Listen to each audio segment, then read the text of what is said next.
Jesús. Le doy la palabra a Paco Correa. Todo tuyo.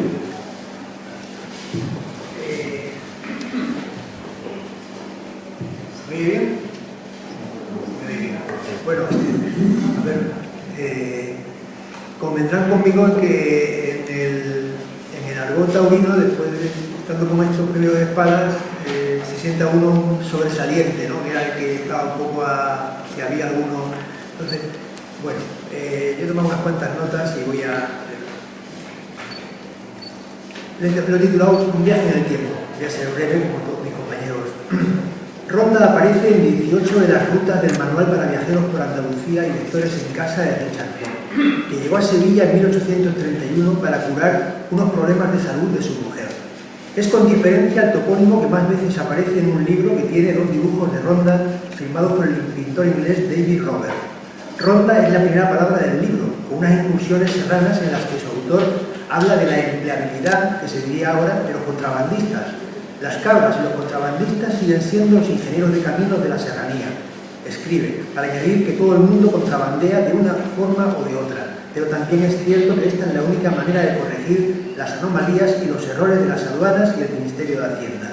Hay además rutas de Sevilla a Ronda por Olvera, de Sevilla a Ronda por Écija, de Sevilla a Ronda por Zahara, de Ronda a Jerez, de Ronda a Granada, de Ronda a Málaga y una apasionante de Ronda a Gibraltar. Los subrayados de ese libro pertenecen a un viaje de casi un mes que un grupo de periodistas hicimos con Rafael Escuredo en el otoño de 1982, que la Junta llamó Ruta por las comarcas deprimidas, del Andévalo a las Alpujarras, de la Axarquía a la Sorbética. La Ronda de Cristóbal me ha permitido realizar un viaje en el tiempo. En la revista de Historia y Estudios Rondeños, dedicada de forma monográfica al pintor, son numerosos los testimonios que hablan de la influencia fundamental en su obra y en su decantación artística por parte de Pepe Ortega, un pintor comunista manchego de Arroba de los Montes, exiliado en París. Si antes se decía que los niños venían de París, Cristóbal volvió de esa ciudad comunista y grabador. Un encuentro fundamental con Ortega, acompañado de los sevillanos Paco Cuadrado y Paco Cortijo, en el apartamento parisino de Ortega, en su estudio de la calle Batiñols. A Cuadrado y a Cortijo tuve la suerte de conocerlos. Es un viaje en el tiempo porque en julio de 1977, en el número 13 de la revista Cuadernos Manchegos, que se editaba en Tomelloso, aparecí firmando una entrevista a doble página con el pintor Pepe Ortega, que había viajado a Madrid para exponer en la Galería Futuro una exposición de estampas que llamó Decálogo para la Democracia Española. Han pasado casi 45 años. Conmovió volver a leer lo que decía Ortega de su condición de exiliado. No hay cultura del exilio. Un exiliado político lo es por amor a su país. Mi pintura es más española por el hecho de ser exiliado político. Si existe una cultura del exilio, está desagradablemente marcada por el hecho de ser y sentirse especialmente española. En esa revista, siendo un reportero madrileño, como se dice en la Catedral o en Ansu Fati en el Barça, entrevisté a otros monstruos de la pintura como Antonio López, el superrealista de Tomelloso, Gregorio Prieto, el pintor de 27 que fue amigo de Cernuda, o a Francisco Nieva, que además de dramaturgo se encargaba de ilustrar los decorados y escenografías de sus obras. En julio de 1977, cuando aparece esta revista, llegué a Sevilla para hacer prácticas en el Correo Andalucía. Y en ese mismo número de la mencionada revista aparecía la primera entrevista que hice en mi vida, al dramaturgo y novelista Francisco García Pavón, con el que charlé en el Café Gijón. Fue un verano venturoso para la ciudad de Sevilla. El Betis ganó la Copa del Rey. Alguien habla de Finidi en la revista dedicada a Cristóbal. Y Vicente Aleixandre, el Nobel de Literatura. Y aquel verano del 77 estuve viviendo con mi amigo Checho Arista en su piso de la calle López de Gomara, a 2 pasos del Instituto Gustavo Adolfo Bécquer, al que Cristóbal llegó un año después desde Ronda para dar clase de dibujo, junto a la que hoy se llama Plaza Van Gogh. En la portada de Cuadernos Manchegos aparecía el título de uno de los grabados de Pepe Ortega, ni 36 ni 39. Curiosamente, los años respectivos en los que nacieron 2 buenos amigos unidos por el destino rondeño. En 1936 nace Nicomedes Díaz Piquero en El Tiemblo, pueblo de Ávila próximo a Cebrero. En 1939 nace Cristóbal Aguilar. El primero llega con 18 años a Sevilla para estudiar Bellas Artes y después volverá para hacer el servicio militar. Cristóbal es el que propone el nombre de Nicomedes para el monumento a Rilke en el Hotel Victoria, que se descubre en 1966, en el 40º aniversario de su muerte. Rilke está enterrado en Suiza, como otros 3 grandes gigantes de la literatura sin Nobel. Joyce, Borges y Nabokov. Ni 36 ni 39. Cristóbal era un hombre de paz que solo creía en la política como un medio para alcanzar la justicia y la libertad. Un hombre de paz que llega en 1965 a la ciudad de Ronda, destino de dos grandes escritores que aparecen en el contexto de dos guerras mundiales. Rainer Maria Rilke llega a Ronda en diciembre de 1912.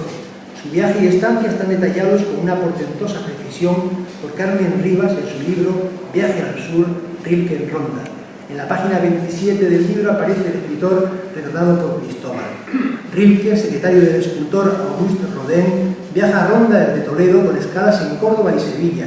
De Sevilla, al ser sincero, escribía: aparte del sol no esperaba nada, y nada me dio, no tenemos nada que reprocharnos. Estuvo en Ronda hasta la primavera de 1913. Un año después estalla la Primera Guerra Mundial. La Segunda Guerra Mundial comienza en 1939, el año que acaba la española y que nace Cristóbal. Un conflicto que vivió en primera persona Dionisio de Lidorejo. Fue uno de los 47.000 españoles movilizados para participar en la División Azul.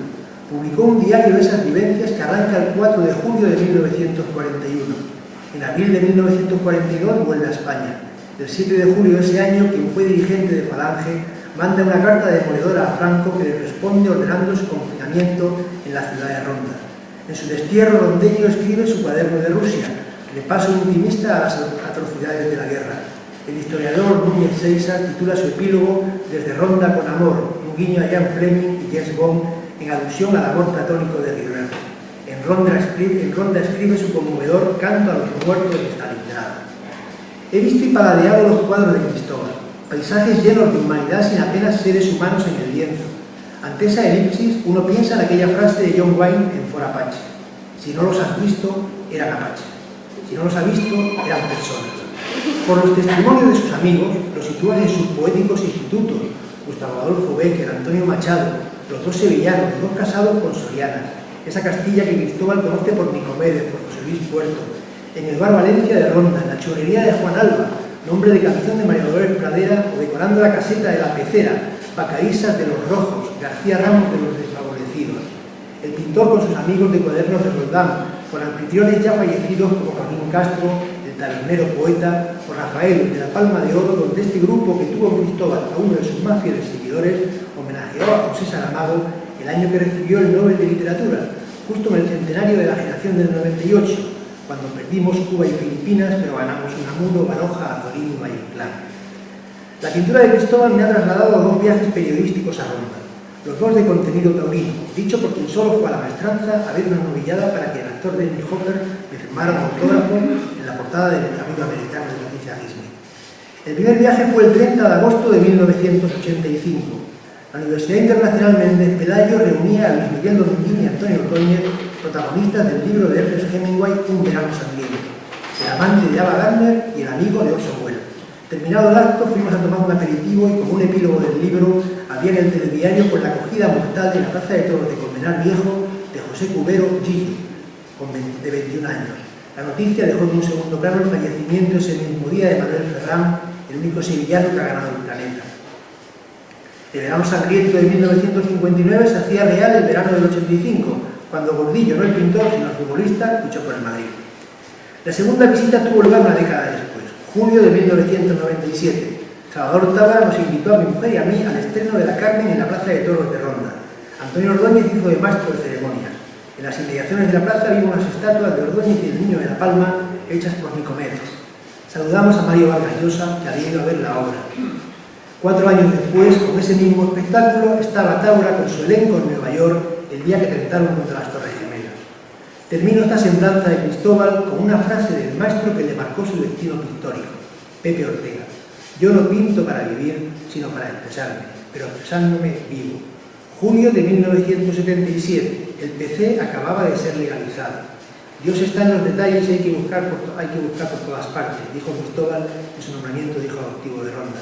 Por eso en Segovia percibo la belleza de la tierra y en Ronda la belleza del cielo. La Segovia donde Cristóbal y Nicomedes coinciden en 1958 en el curso de pintores pensionados paisajistas. Un acueducto de tiempo. Muchas gracias.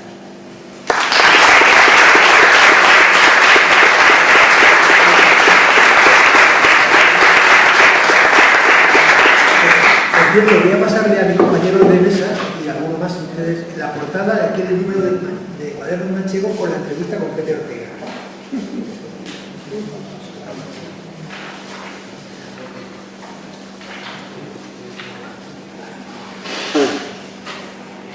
Bueno, como me ha encargado Luis dinamizar esto, ¿no? Para conseguir que la gente se duerma después de mi intervención, que se despierten después de mi intervención.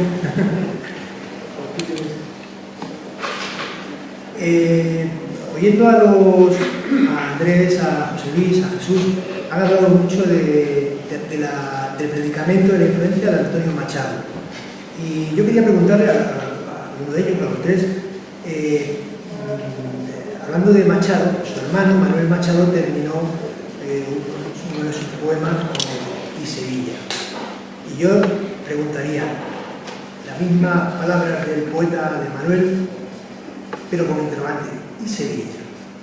¿Por qué Sevilla no aparece tanto como Ronda en la producción pictórica de Cristóbal?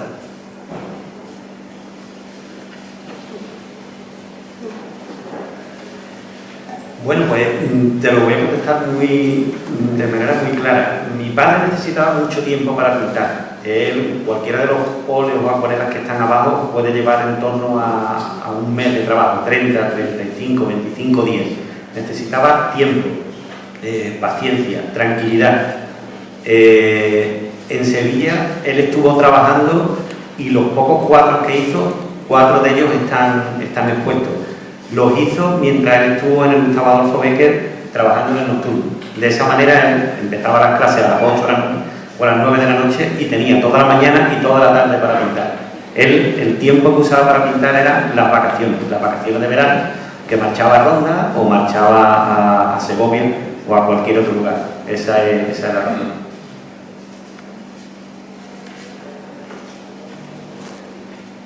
Bueno, de todos modos yo creo que aparte ya que hablábamos de los lugares, Ronda es un lugar muy especial y es un lugar muy de Cristóbal. Hablábamos un poco de esa metafísica, de ese tratamiento extraordinario de Cristóbal de los cielos. Por ejemplo, en los cuadros de Segovia parece que la tierra, todo lo humano, está ofrecido un poco al misterio. En ese sentido, también hablaría, y ya que hemos hablado del Hotel Victoria de Ronda, también hablaría de la influencia de Rilke en Cristóbal. Rilke está muy presente en Cristóbal. Rilke, cuando vino a España, se quedó siempre fascinado por los lugares donde había una sensación terrestre de vértigo.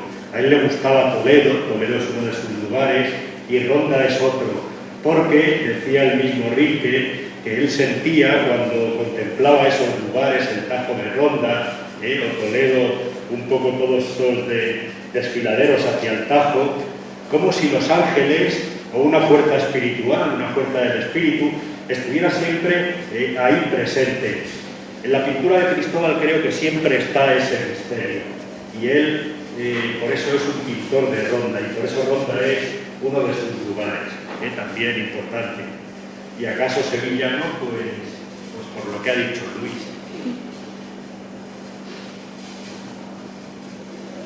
Otra cuestión interesante, ha querido la casualidad que coincida en el tiempo en Sevilla una exposición de Picasso en el Museo de Bellas Artes, Picasso en diálogo con los maestros antiguos.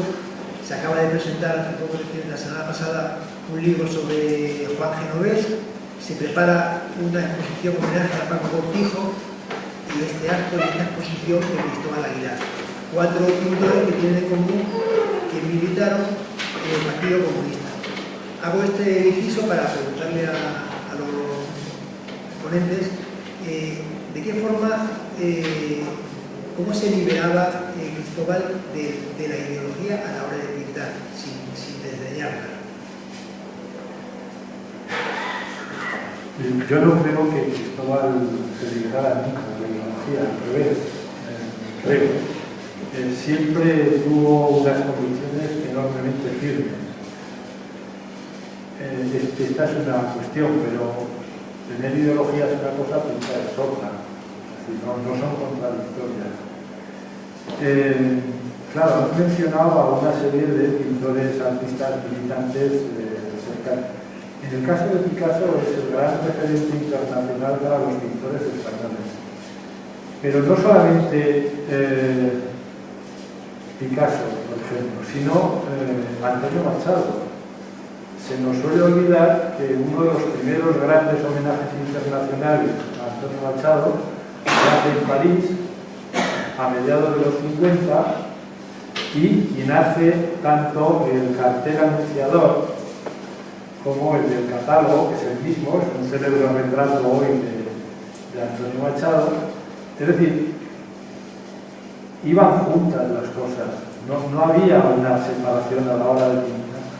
Es decir, yo creo que Cristóbal nunca dejó ni remotamente cambió su ideología comunista, nunca, ni era necesario realmente, porque hay convicciones que se viven. No es una cuestión de exponerlas teóricamente, eso a Cristóbal creo que cada vez le interesaba menos, sino fundamentalmente vivir de una manera coherente. Esto es lo que creo que es ejemplar en Cristóbal. Es decir, cuando Cristóbal, por ejemplo, decide no entrar en el mundo del comercio, del arte, es por convicción ideológica y paga un precio, pero a la vez está defendiendo una manera de vivir. Y aquí se ha dicho, y creo que con justa razón, que es fundamental el valor educativo del arte y el artista al servicio de la educación de los ciudadanos. Esa es la verdadera ideología. Y ahí evidentemente no hay contradicción, al contrario, creo que hay una gran coherencia que en otros casos es más difícil de mantener y de sostener. Ese es mi punto de vista al respecto. Yo estoy de acuerdo con lo que acabas de decir y querría introducir algún matiz.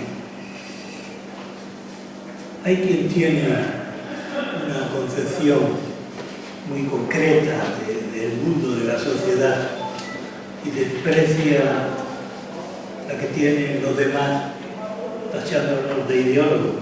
Era muy frecuente ideólogos.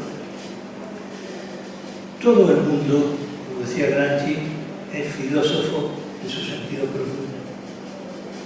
Y él decía que la concepción del mundo de la mayoría de la gente es la religión.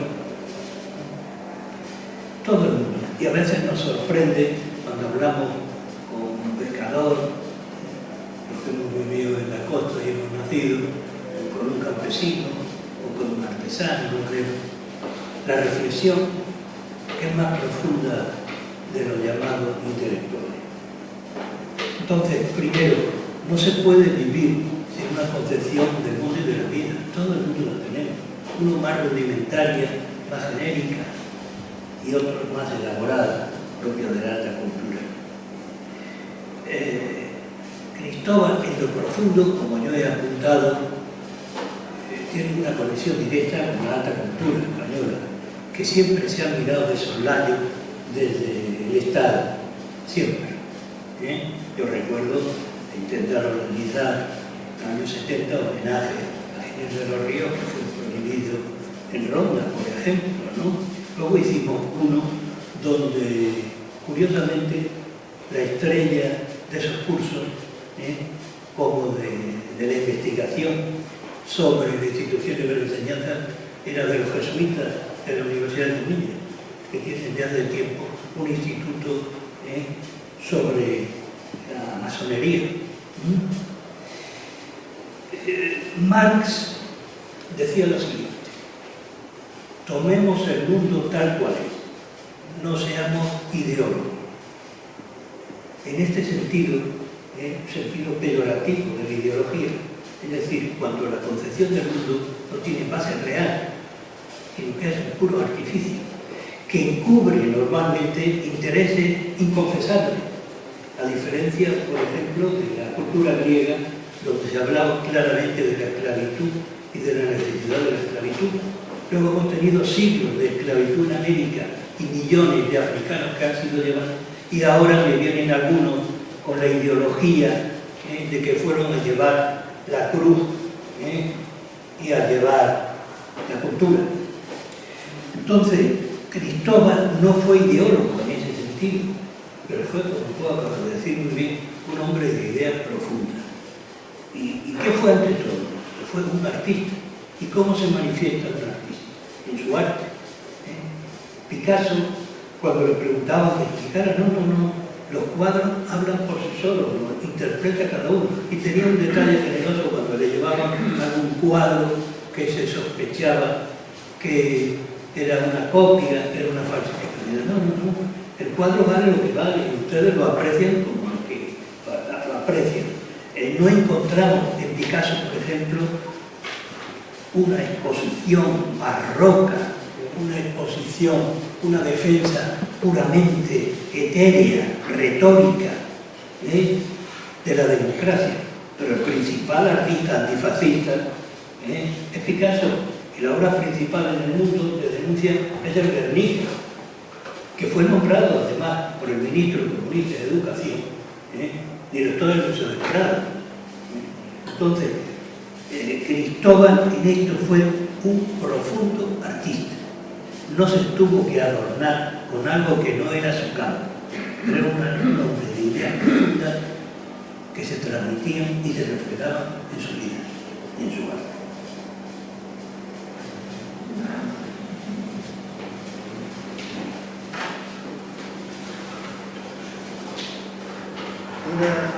Una palabra en la que han coincidido los tres me ha gustado mucho, es la de franciscano. Imagino por su amor por la naturaleza, por su sentido casi espartano de madrugar para ir siempre por delante del día para pintarlo. Me llama mucho la atención esa coincidencia, ese viaje de Ronda así, ¿no?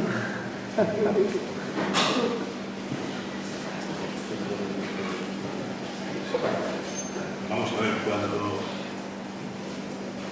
cuando hablamos de franciscanismo, es de alguna manera una actitud moral que se ha ido perfilando en Europa desde la Edad Media, que de alguna manera está marcada por la sobriedad, por el respeto al mundo, por el respeto a los demás, por el no abusar de nada, no abusar de nadie, el recogimiento de lo que hablaba, es decir, más allá que proceda ya del santo de Asís, de todo eso.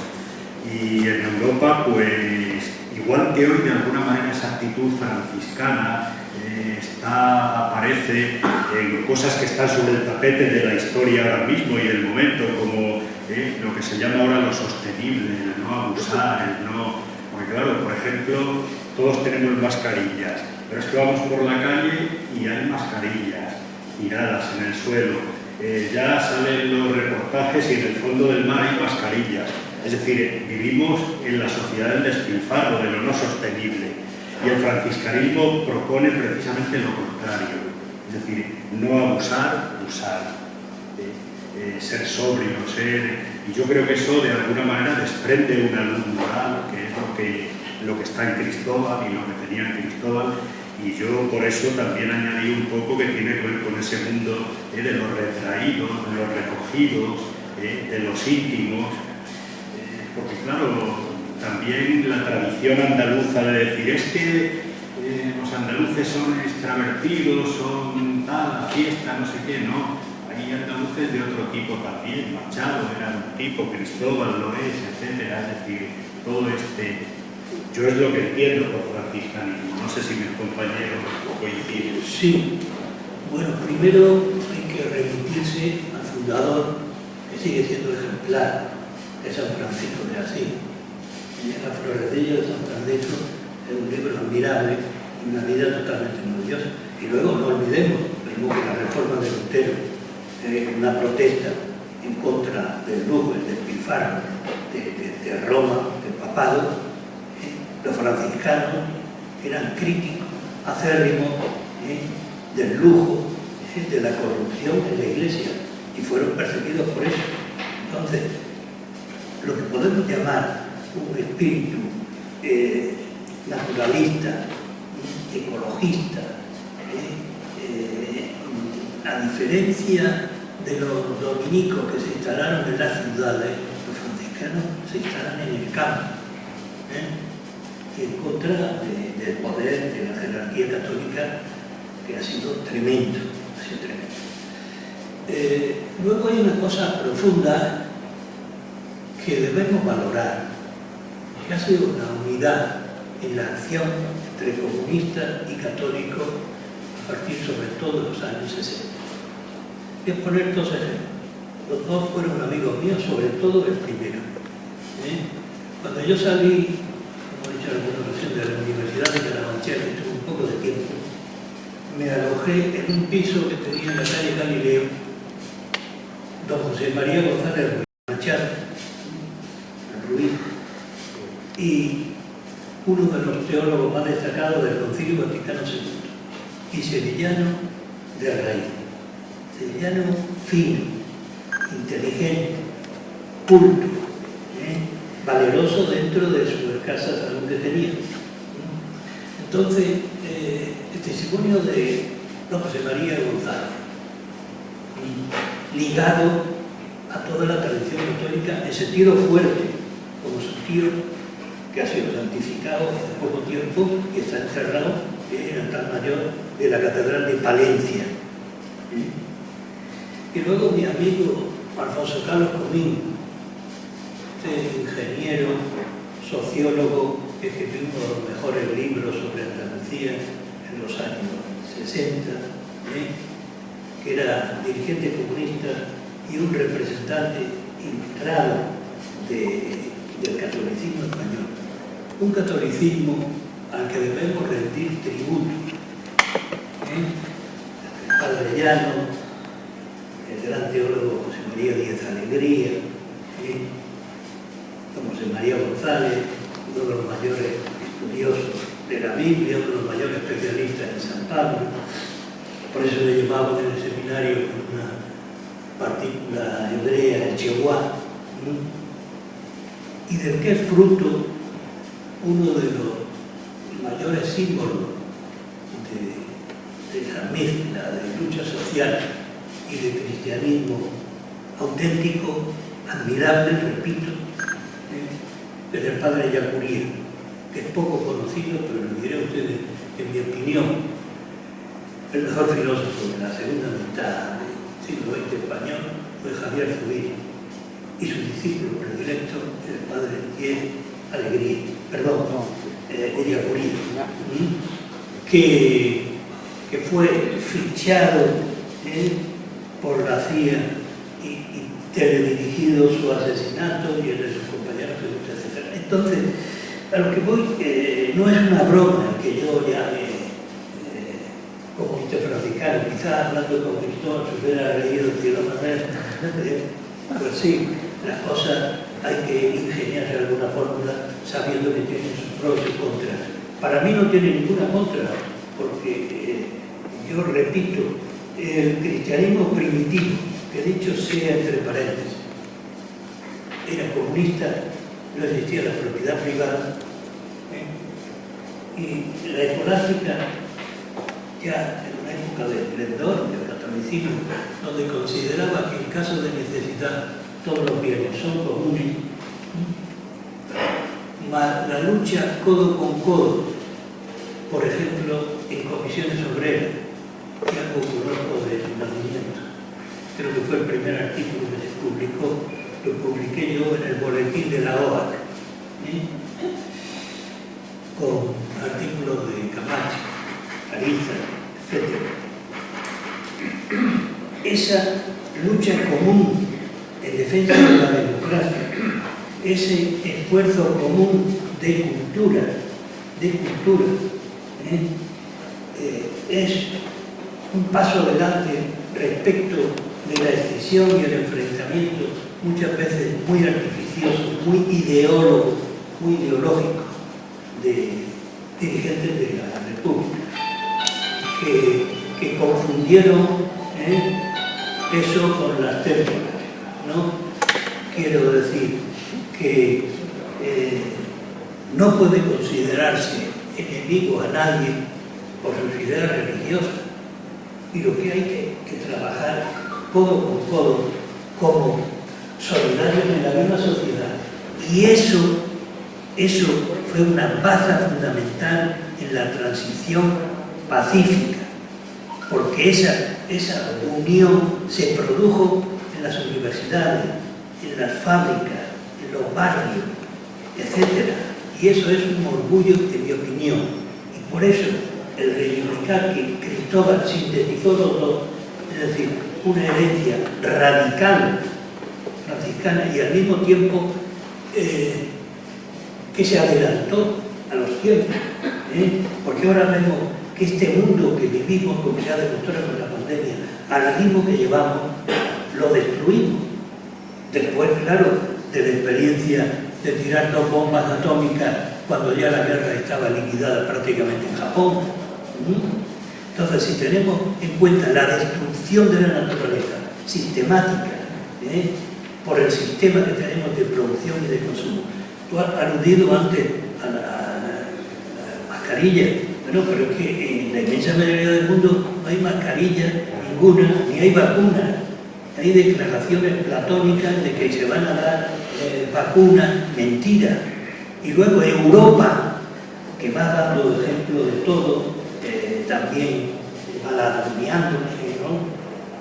Pues se ha opuesto a la petición de países del llamado tercer mundo de suprimir las patentes para que puedan fabricar en África, en Asia, en América Latina, la vacuna gratis. Se ha opuesto la Unión Europea, que luego se da golpe de pecho. Entonces, Cristóbal en este sentido, sin ideología, reflejó perfectamente esta noche. Yo recuerdo que en el homenaje que se le hizo por la noche, allí en el barrio de San Francisco, que se dominaba Ronda al fondo con sus luces y estábamos allí tomando algunos aperitivos y bebiendo, pues saludé al clérigo más importante de Ronda, que era salesiano, y estuve hablando con él porque en una candidatura que inspiramos nosotros estaba gente liberal, profesores de institutos valiosos, sin adquisición política, y estaba también este salesiano. Y en esa elección echamos del Colegio de Doctores Licenciados con los votos a la falange. Eso es lo que tengo que decir respecto de esto, que me parece es una deuda que tenemos con los católicos de aquella época, con muchos de ellos, y con los católicos y con los comunistas que supieron que eran tan hermanos como los otros y a veces más leales.